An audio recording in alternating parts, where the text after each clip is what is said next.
Welcome to McPlum, simple solutions served daily. You'll start by confirming the photo is a live photo and that live photo capture is enabled. You need motion data.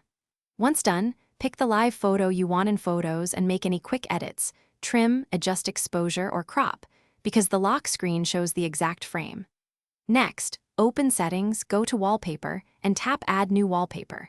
Make sure live photo is selected as the wallpaper source so the motion will remain when you set it. Now you'll place the live photo on the lock screen. Select the live photo from the wallpaper picker. Position and scale the image with pinch and drag until the subject is centered.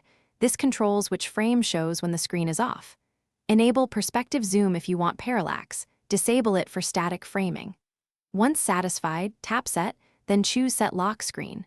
This commits the live photo motion to your lock screen, so a press or long press will animate the image. Finish by locking your phone and long pressing or pressing the screen to preview the live photo animation. You'll feel it animate. If it doesn't play, make sure the image shows the live photo badge in Photos and that low power mode is off, since power-saving features can disable effects. If problems persist, reselect the live photo in Settings right arrow Wallpaper or restart the device. That often refreshes the live photo engine and restores the animation on the lock.